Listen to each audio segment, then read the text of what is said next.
ఓం శ్రీ మాత్రే నమః. అందరికీ నమస్తే. అందరూ కూడా భగవాన్ అనుగ్రహంతో అందరము బాగుండాలని మనసారా భగవాన్ ప్రార్థిస్తూ ఉన్నాను.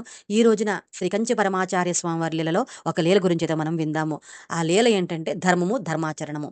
ఒక భక్తుడైతే చెప్తున్నారనమాట. నాకు గుర్తున్నంత వరకు అది 1965వ సంవత్సరము. పరమాచార్య స్వామివారు తిరుపతిలో మక్కం చేస్తూ ఉన్నారు. స్వామివారు వెంకటేశ్వర స్వామివారికి కళ్యాణోత్సవం చేయించారు. కళ్యాణోత్సవం తర్వాత దేవస్థానం వారు ప్రసాదాలను ఇచ్చారు. కళ్యాణోత్సవం చేయించిన వారికి స్వామివారి దర్శనం కల్పిస్తారు. వీరిని మామూలు క్యూలన్లే కాకుండా వేరేగా స్వామి దర్శనం పంపిస్తారు.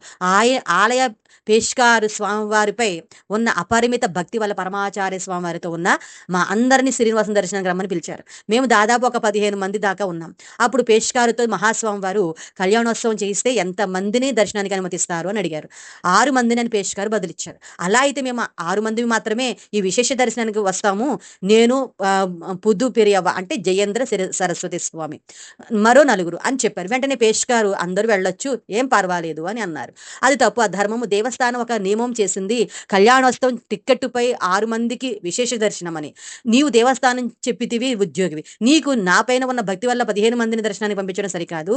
దీనివల్ల 2 తప్పులు జరుగుతాయి. దేవస్థానం తీసుకున్న నిర్ణయాలను ఒక దేవస్థానం ఉద్యోగి ధిక్కరించడం. అంటే నిబంధనలను పెట్టిన వారే వాటిని పాటించకపోతే ఇక ఇటువంటి నిబంధనలు ఎందుకు? మరొకటి నియమాలను అతిక్రమించడానికి నేనే ఒక అవకాశం ఇచ్చినట్లు. కాబట్టి మేము 6 మాత్రమే వస్తామని చెప్పారు. పేష్కారు ఏదో చెప్పబోతుండగా మహాస్వామి వారి మధ్యలోనే ధర్మం కేవలం ప్రచారం చేయడానికి మాత్రమే కాదు, స్వయంగా దాన్ని తప్పక అనుష్ఠానించి చూపాలి.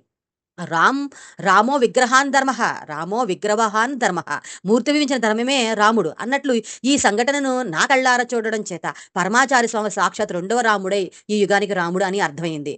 చదివినది విన్నది ధర్మం కాదు, ఆచరించినదే ధర్మము. మొత్తం వేదవాంగ్మయ సారమంతా 2 మాటలు. సత్యం వద ధర్మం చెర.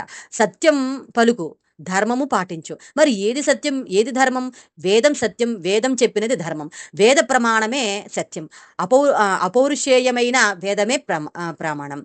బ్రహ్మశ్రీ ರಾಮಕೃಷ್ಣ ದೀಕ್ಷಿತರ್ ಕಂಚಿ ಶ್ರೀಮಠಂ ವಿದ್ವಾನ್ ಮಹಾಪ್ರಿಯ ದರ್ಶನ అనుభవంగళ్ళ అపార కరుణాసింధు జ్ఞానదం శాంతరూపిణం శ్రీ చంద్రశేఖర్ ప్రణమామి ముదావహం. ఈ విధంగా స్వామివారు ఈ విధంగా మనకి తెలియజేస్తున్న ధర్మం గురించి. తర్వాత మనం ఇంకొక లీలైతే విందాం. అంతవరకు స్వస్తి. ఆ భగవాన్ యొక్క అనుగ్రహం అందరిపైన మనం కోరుకుంటూ ఉన్నాను. సరేజన సుఖనవం సమస్త మంగళాని వంతు. స్వస్తి.